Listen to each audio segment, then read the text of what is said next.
اس بار سمجھ میں آیا کہ مقابلہ کرنے والا کوئی زبردست فائٹر ہے، اگر وہ مقابلہ کرتا رہے گا تو پولیس آ جائے گی، اس اجنبی سے بعد میں نمٹا جائے گا، فی الحال جائے واردات سے فرار ہو جانا چاہیے۔ وہ ریلنگ پر چڑھ کر نیچے کود گیا۔ فرمان نے بھی ریلنگ پر سے چھلانگ لگائی۔ اس کے اٹھنے سے پہلے ہی پھر اس کے سر پر پہنچ کر اس کی پٹائی کرنے لگا۔ اس کے حواریوں نے اپنے دادا کو مار کھاتے دیکھا تو اس کی مدد کے لیے دوڑے چلے آئے۔ انیتا بھی دوسری منزل سے بھاگتی ہوئی نیچے آ گئی۔ اس کا انیل تنہا 5 گنڈوں سے مقابلہ کر رہا تھا، انہیں مار رہا تھا، لیکن اب مار بھی کھاتا جا رہا تھا۔ انیتا چیخ چیخ کر لوگوں سے کہہ رہی تھی، تم لوگ تماشا کیوں دیکھ رہے ہو؟ ایک اکیلے آدمی کا ساتھ کیوں نہیں دے رہے؟ ان بدماشوں کو مارو، انہیں پکڑو، انہیں پولیس کے حوالے کرو، یہ کب تک اکیلا لڑے گا؟ اس کی مدد کرو۔ وکرم دادا نے اپنے ایک چیلے سے کہا، ابھی یہی ہے وہ لڑکی، میں نے بھول سے دوسری عورت کو گولی ماری ہے۔ گنگو تو بولتا کیوں نہیں؟ سالے نہیں بولے گا تو تیرے کو نرک میں پہنچا دوں گا، بول یہی لڑکی ہے نا؟ گنگو نے ہاں کے انداز میں ہلا دیا۔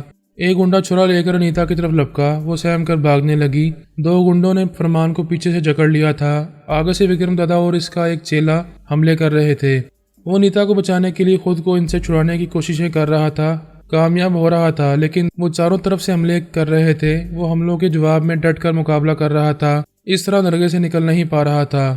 انیتا اس چھرے والے سے بچنے کے لیے ادھر ادھر بھاگ رہی تھی۔ چنڈال جو گیا اس کے دماغ میں تھا، اسے بچانے کے لیے پریشان ہو رہا تھا۔ اس کے اندر چیخ کر بول رہا تھا، بیٹی اس بدماش کو بولنے پر مجبور کرو، اس سے کچھ بولو تب وہ بھی بولے گا، میں فوراً اس کے دماغ میں آ کر تمہیں بچا لوں گا۔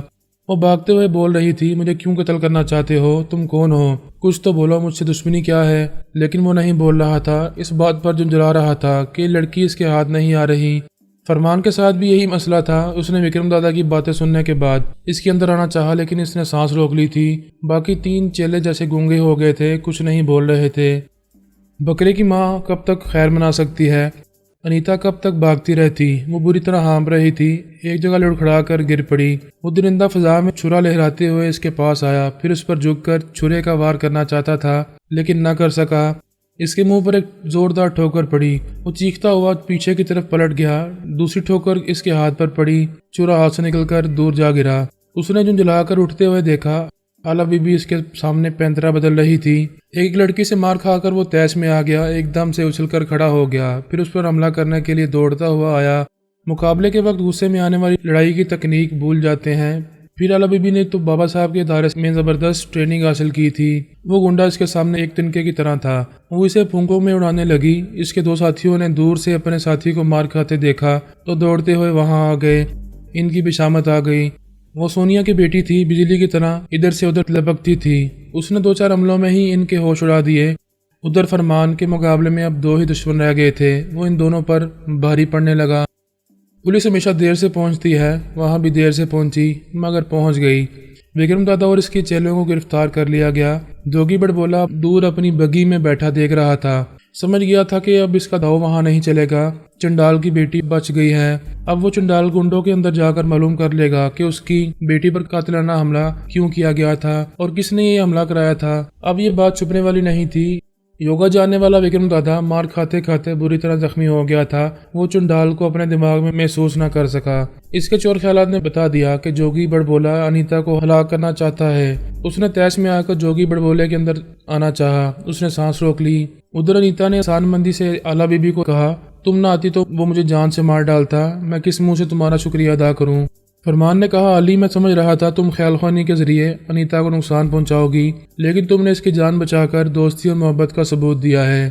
علی نے کہا، یہ انیتا نہ ہوتی کوئی اور ہوتی تب بھی میں اس کی جان بچاتی، اب تمہاری جان بچانا بھی میرا فرض ہے۔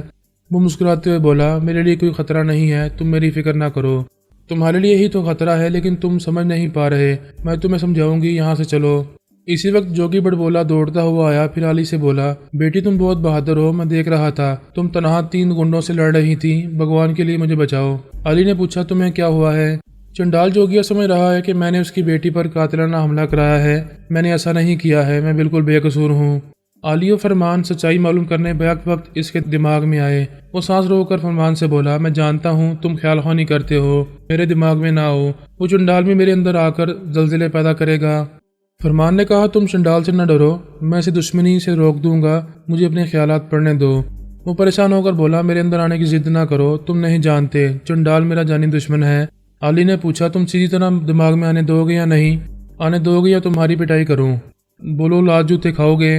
اس نے بے بسی سے علی اور فرمان کو دیکھا۔ ان دونوں نے اس کے اندر آ کر مختصر سے خیالات پڑے۔ فرمان نے کہا، اچھا تو تم نے وکرم دادا کو انیتا کے قتل کے لیے یہاں بھیجا تھا، یہ سارے فسادات کی جڑ تم ہو، تمہیں انیتا سے کیا دشمنی ہے؟ اس کے جواب دینے سے پہلے علی نے کہا، یہ معلوم کر کے خوشی ہوئی کہ تم چنڈال جوگیا کے دشمن ہو، بس اب تم بے فکر رہو، وہ میرا بھی دشمن ہے، میرے ہوتے ہوئے اس کا باپ بھی تمہیں نقصان نہیں پہنچائے گا، تمہیں کچھ ہوا تو انیتا کو نقصان پہنچے گا۔ فرمان نے تعجب سے پوچھا، یہ تم کیا کہہ رہی ہو؟ تم نے انیتا کی جان ابھی بچائی ہے اور اب اس کے خلاف بول رہی ہو؟ علی نے کہا، انیتا کی بہتری اسی میں ہے کہ یہ تمہیں چھوڑ کر اپنے باپ کے پاس چلی جائے، میں اس کا جادو تم پر چلنے نہیں دوں گی۔ وہ بولا، علی میں تم سے صاف صاف کہہ دوں، میں نے تم سے صرف دوستی کی تھی، انیتا میری محبت ہے، میری جان ہے، میرے ساتھ رہے گی، یہ تم نہیں بول رہے ہو، اس کے باپ کا جادو بول رہا ہے، جب یہ جادو سر سے اتر جائے گا تو تم خود ہی انیتا کو دودھ کی مکھی کی طرح نکال کر پھینک دو گے، تب تک میں اس کے جادو کا توڑ کرتی رہوں گی، بہتر ہے بحث نہ کرو، یہاں سے چلو اور اسے ہوٹل میں چھوڑ دو۔ چنڈال جوگیا نے علی سے کہا، میں بہت دیر سے تمہاری بکواس سن رہا ہوں، تم مرنے کے لیے یہاں آئی ہو، اب واپس نہیں جا سکو گی۔ اس کی بات ختم ہوتے ہی علی نے ایک زوردار ہاتھ انیتا کے منہ پر رسید کیا، اس کے حلق سے کراہ نکلی، وہ چکرا کر گری اور بے ہوش ہو گئی۔ فرمان نے غصے سے تل ملا کر علی پر حملہ کیا، وہ اچھل کر ایک طرف ہو گئی، پھر بولی، میں نے اسے بے ہوش کر دیا ہے، تم نے اس پر ہاتھ کیوں اٹھایا؟ اس نے پھر حملہ کیا۔ وہ پھر بچتے ہوئے بولی، اب وہ چنڈال اس کے دماغ میں آ کر مجھے چیلنج نہیں کر سکے گا، ہم اسے ہوٹل میں چھوڑ کر یہاں سے جائیں گے، میں تمہارے ساتھ نہیں جاؤں گا۔ اس پر فرمان نے فضا میں اچھل کر فلائنگ کک مارنی چاہی، اس نے جھک کر اسے اپنے سر پر سے اچھال کر دوسری طرف پھینکتے ہوئے کہا، تمہیں پتا ہے کہ میں نے بابا صاحب کے ادارے میں کیسی ٹریننگ حاصل کی ہے، تم تھک جاؤ گے، ہانپنے لگو گے، لیکن مجھے ہاتھ بھی نہیں لگا سکو گے، میری مجبوری یہ ہے کہ تمہیں زخمی نہیں کرنا چاہتی، اس طرح تمہارا دماغ کمزور ہوگا تو وہ چنڈال جوگیا تمہارے اندر آ جائے گا، ہماری آپس کی لڑائی میں اسے فائدہ پہنچے گا، وہ تمہارے دماغ پر قبضہ جما لے گا۔ میں مانتا ہوں میں نے باقاعدہ ٹریننگ حاصل نہیں کی، پھر بھی ایسا گیا گزرا نہیں ہوں کہ تم سے مات کھا جاؤں، میں تمہیں سمجھاتا ہوں، مجھے میرے حال پر چھوڑ دو، یہاں سے چلی جاؤ، میں انیتا کے ساتھ خوش رہوں گا، جب تم جادو کے اثر سے نکلو گے اور یہی بات کہو گے تو میں مان لوں گی، ابھی تو وہی ہوگا جو میں چاہوں گی۔ فرمان نے اس بار اچانک حملہ کیا، لیکن وہ غافل نہیں تھی، اس نے پہلی بار فرمان کے منہ پر ایک گونسا رسید کیا، وہ لڑکھڑا کر پیچھے گیا۔ علی نے الپا کو مخاطب کیا، سسٹر تھوڑی دیر کے لیے آ جاؤ، فرمان کے دماغ پر قبضہ جماؤ تاکہ دشمن اس پر حاوی نہ ہو سکے، تم اس کے اندر آ کر ہمارے تمام حالات معلوم کر سکو گی، میں اسے کمزور بنا رہی ہوں۔ یہ کہتے ہی اس نے فرمان پر حملے شروع کر دیے، وہ ایک دم سے بکھلا گیا، علی کے اندر جیسی بجلی بھری ہوئی تھی، کبھی ادھر سے کبھی ادھر سے وہ بجلی فرمان پر گر رہی تھی، اس کی سمجھ میں نہیں آ رہا تھا کہ کیسے اپنا بچاؤ کرے، کچھ سمجھنے سے پہلے ہی وہ چکرا کر گر پڑا، چنڈال جوگیا اس کے دماغ میں آیا، لیکن الپا اس سے پہلے اس کے اندر پہنچ چکی تھی۔ طیارے میں خاموشی تھی، سکون تھا، کچھ مسافر نیم دراز ہو کر آرام سے سو رہے تھے، کچھ خاموش بیٹھے ہوئے تھے یا اخبار اور رسالے پڑھ رہے تھے، اور کچھ ایک دوسرے سے باتیں کر رہے تھے۔ سونیا سر جھکائے اپنے حالات پر غور کر رہی تھی، ادران سے ملاقات ہونے کے بعد یہ یقین ہو گیا کہ وہ جلد ہی اپنے شوہر اور بچوں تک پہنچ جائے گی، یہی کیا کم تھا کہ وہ اپنے پوتے تک پہنچ گئی تھی اور وہی پوتا اس کی رہنمائی کرنے والا تھا۔ اس نے سر گھما کر اس ننھے فرشتے کو دیکھا، وہ سیٹ پر نیم دراز تھا، اتنی سی عمر میں دشمنوں کے درمیان رہ کر بھی بڑی بے فکری سے سو رہا تھا، اسے نہ فکر تھی نہ پریشانی تھی کہ دشمن اس کے خلاف کیسے کیسے جان لیوا اقدامات کریں گے۔ نیند میں اس کی معصومیت اتنی پرکشش تھی کہ سونیا اسے چومنے کے لیے جھکنے لگی، ایسے ہی وقت اس نے آنکھیں کھول کر اسے دیکھا، پھر کہا، گرینڈ مما خطرہ۔ عدنان کی زبان سے خطرے کا لفظ سنتے ہی سونیا الرٹ ہو گئی، وہ اپنے پوتے کے بارے میں یہ یقین کر چکی تھی کہ اسے آگہی حاصل ہوتی ہے اور اسی کے مطابق وہ بڑے بڑے کام کر گزرتا ہے، پھر ایک بچے کی طرح نارمل ہو جاتا ہے۔ سونیا اس پر جھکی ہوئی تھی، اس کے سر پر ہاتھ پھیرتے ہوئے بولی، بیٹے کس قسم کا خطرہ ہے؟ ان کے ہاتھوں میں ہتھیار تھے، میں نے ابھی خواب میں دیکھا ہے، میں پھر خواب دیکھوں گا۔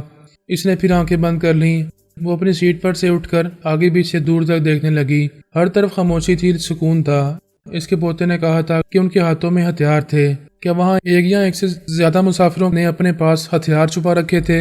اگر ایسا ہے تو تمام مسافروں کو تاڑنا چاہیے، اور اگر وہ نظروں میں آ جائیں تو ان پر فوراً قابو پانا چاہیے۔ وہ مسافروں پر نظریں ڈالتے ہوئے ایک ایک قطار سے گزرتے ہوئے ایسے دیکھ رہی تھی جیسے اس کی آنکھیں ایکس رے مشین ہوں اور وہ ان سب کو اندر تک دیکھ رہی ہو۔